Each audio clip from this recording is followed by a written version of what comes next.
میرے ہاتھ میں تھا جب تک میرے مصطفیٰ کا دامن، میرے پاؤں چومتی تھی یہی گردش زمانہ۔ اقبال کہندا سبب اس کا کچھ اور ہی ہے جس کو تو خود سمجھتا ہے کہ زوال بندہ مومن کا بے زری سے نہیں۔ تو حضرت دہیہ کلبی نے وہ خط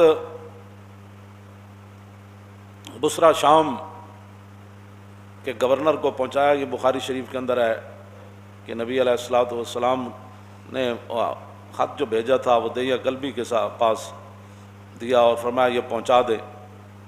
تو قیصر روم جو ہے وہ حضرت ابو سفیان کہتے ہیں کہ ہم تجارت کے لیے گئے ہوئے تھے، تو قیصر روم کو پتہ چلا کہ مکہ مکرمہ کے بڑے بڑے تاجر اور بڑے بڑے قریشی یہاں آئے ہوئے ہیں، تو انہوں نے بلا لیا ان سب کو پکڑ کے لاؤ۔ کہتے ہیں ہم سب چلے گئے قیصر روم کے پاس، تو اس نے کہا کہ اس بندے کو سب سے آگے لاؤ جو حضور کے نسب کے زیادہ قریب ہے۔ تو حضرت ابو سفیان فرمانے لگے کہ مجھے آگے کیا گیا، کہا کہ آپ حضور کے زیادہ قریب ہیں حضور نسب کے۔ انہوں نے کہا، فرمایا ادھر بیٹھ جاؤ، بٹھا دیا۔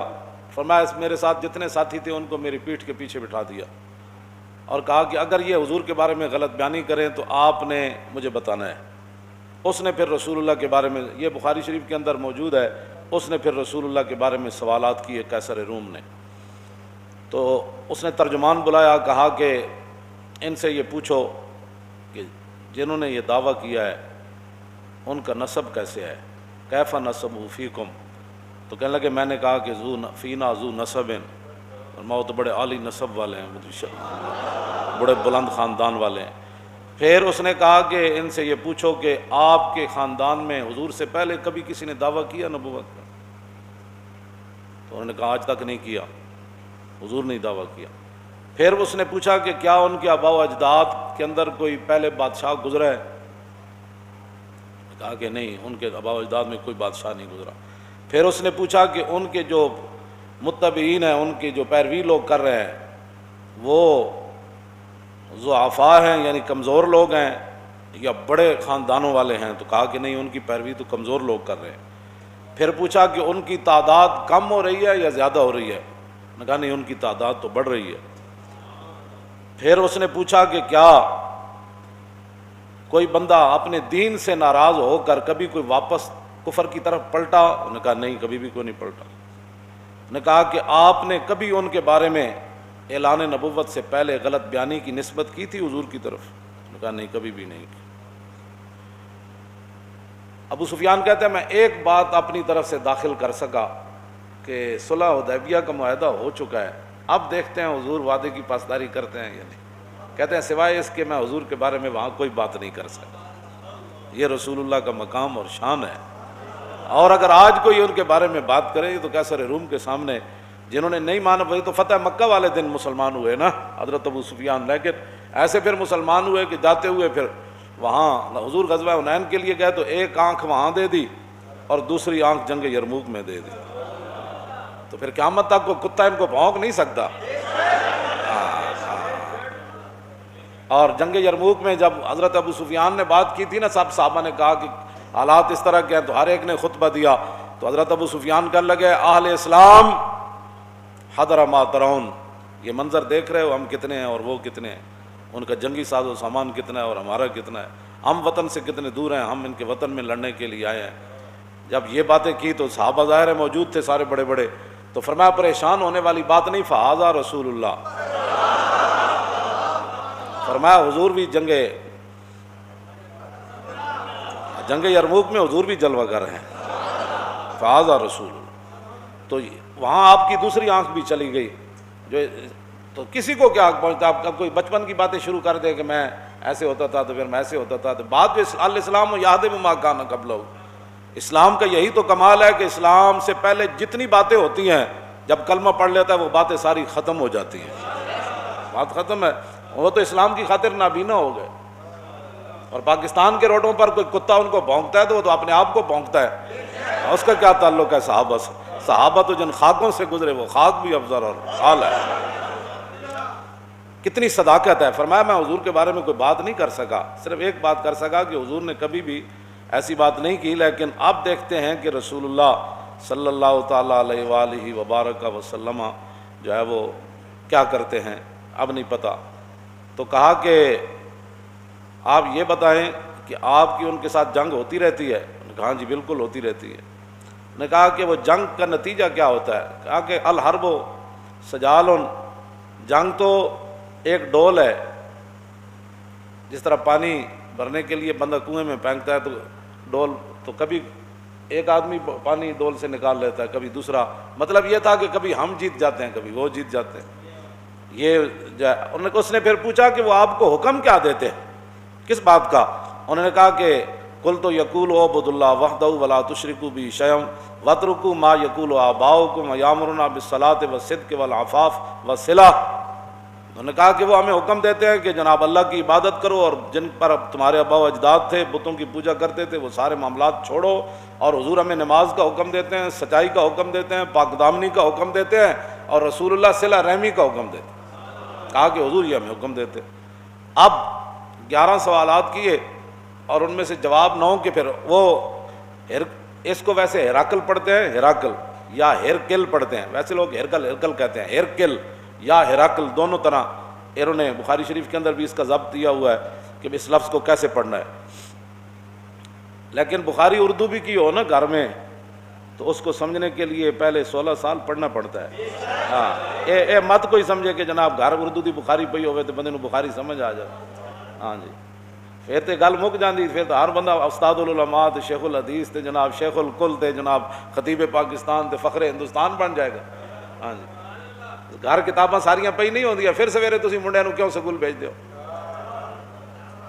دودھ پیندے نو بھی بھیج دیں دیو، کتاباں ساریاں گھر پئی نہیں ہوندیاں، کتاباں گھر رکھن دا بندہ مولوی تھوڑا ہو جاندا۔ ایک مولوی ہے جڑا سارے ہر بندہ مولوی ہے، جنہوں جناب اٹھ پٹو میں اخبار وچ مضمون پڑھیا سی، تو اخبار وچ مضمون پڑھن نال بندہ مولوی ہوندا، عمر باید کہ یار آیت بکنار، بڑی لمبی عمر چاہیے دی تاں یار بغل چاہندا۔ تو میں اس لیے یہ بات کر رہا ہوں کہ لوگ ہرکل پڑھتے ہیں، ان کو یہ بھی نہیں پتہ ہوتا کہ ہیراکل ہے یا ہیرکل ہے۔ اس نے پھر آگے سے حضور کی ترجمانی کیا کی سنیں، اس نے حضرت ابو سفیان کو کہا کہ میں نے آپ سے یہ پہلا سوال کیا تھا، فقال لترجمانہ قل لہ سالتک عن نسبی فذکرت انہ فیکم ذو نسب وکذالک الرسل تبعث فی نسب قومہا۔ میں سب سے پہلے میں نے تم سے یہ سوال کیا کہ ان کا نسب کیسا ہے، تو آپ نے خود کہا کہ وہ تو بڑی عالی نسب والے ہیں۔ قیصر روم کہنے لگا کہ یہی تو نبیوں اور رسولوں کی شان ہوتی ہے، یہی تو نبیوں کی شان ہوتی ہے کہ وہ اعلیٰ نسب ہوتے ہیں۔ اس پر میں کوئی دائیں بائیں نہیں جانا چاہتا، یہ بات رہ جائے گی، لیکن آپ خود سمجھ لیں کہ جو حضور کے مقابلے میں باتیں کرتے ہیں ان کی اپنی حیثیت کیا ہوتی ہے، وہ کون ہوتے ہیں۔ دوسرا کہتے ہیں میں نے سوال کیا کہ آپ کی قوم میں کبھی کسی نے یہ بات کی ہے، تو آپ نے کہا نہیں کی۔ تو کہتے ہیں ان پر الزام تو آپ تب لگاتے، پہلے یہ ریت چلی آتی کوئی یہ بندہ کرتا ہے میں نبی ہوں، کوئی یہ کرتا ہے، جب آج تک کسی نے بات نہیں کی تو پھر نبی برحق یہی ہے۔ پھر میں نے تم سے یہ سوال کیا کہ کیا ان کے آبا و اجداد میں سے کوئی بادشاہ ہوا ہے، تو تم نے کہا کوئی نہیں۔ تو اگر کوئی نہیں تو پھر تو نبی برحق ہے۔ اگر ان کے آبا و اجداد میں کوئی بادشاہ ہوتا تو ہم یہ سوچتے کہ وہ اپنے باپ اور دادا کی بادشاہی واپس لینے کے لیے دعویٰ کر رہے ہیں، جب ہوا ہی کوئی نہیں تو پھر آپ کو کیا مسئلہ ہے، آپ کیوں نہیں کلمہ پڑھتے ہو، کیوں نہیں پڑھتے آپ کلمہ؟ پھر میں نے آپ سے یہ سوال کیا کہ کیا آپ نے اعلان نبوت سے پہلے کبھی کوئی غلط بیانی کی نسبت حضور کی طرف کی، تو آپ نے کہا نہیں۔ اللہ، تو کہا کہ جو نبی لوگوں کے ساتھ غلط بیانی نہیں کرتے وہ رب کی طرف غلط بیانی کی نسبت کیسے کر سکتے کہ اللہ نے مجھے نبی بنایا؟ تو جب لوگوں کے ساتھ انہوں نے کبھی ایسی بات نہیں کی تو اللہ کی طرف کیسے نسبت کر سکتے؟ گل اے وے جڑا سمجھ آ جائے تو خط نال بھی آ جائے، جی سمجھ آ جائے تو غیروں کو پوچھ کے بھی مقام رسول سمجھ آ جائے، جے نہ آوے تو ساری زندگی قرآن و حدیث پڑھ کے مولویوں دیا تقریراں سن کے بھی سمجھ نہ آوے، پھر بھی بندہ غیراں دیاں گلاں کرے۔ کہتے ہیں میں نے پھر آپ سے یہ دوسرا سوال کیا کہ ان کی اتباع کمزور لوگ کر رہے ہیں یا بڑے لوگ؟ تو آپ نے کہا کہ ان ضعفاء اتبعوا وهم اتباع الرسل، انہوں نے کہا کہ نہیں کمزور لوگ کر رہے ہیں۔ تو انہوں نے کہا کہ آدم علیہ السلام سے لے کر حضور تک جب بھی کسی نے ابتداءً پیروی کیا تو کمزور لوگوں نے کیا، بلکہ یہ تو تانا دیا قوم نوح نے بعد الراج کہ تواڈے غریب تے پست لوگ تواڈی اتباع کر دین، اسی پیسے والے انہاں غریباں نال کیویں بیٹھیے؟ قیصر روم کیوں جی گفتگو کی تھی؟ کہنا میں تیرے کو اے پوچھا تسی اے جواب دیتا، پھر اے پوچھا، پھر نبی ہوندے ہی ہو جائیں۔ پھر کیا انہیں کدی بھی غلط بیانی، انہیں کہا نبی کدی بھی غلط بیانیاں نہیں کرتے۔ پھر کردیا انہیں کہا میں تیرے کو پوچھا کہ اج تک کوئی دین نو چھڑیا؟ انہیں کہا نہیں۔ انہیں کہا دین ہوندا ہی ہوے جڑا داخل ہو جائے کدی باہر نہیں نکلدا ہوندا۔ پھر تو میں پوچھا تیرے کو کدی کوئی دین نو چھوڑ کے حضور نو گیا؟ میں کہا اتنے تو پتھر بن کے بھی کہندے سن حضور حکم تو دیو، اتنے تو کھجوراں کھا کے بھی کہندے سن حضور حکم تو دیو، گھوڑے سمندر جی سٹ دیاں۔ آخر تے پتہ کی کیا سی قیصر روم نے؟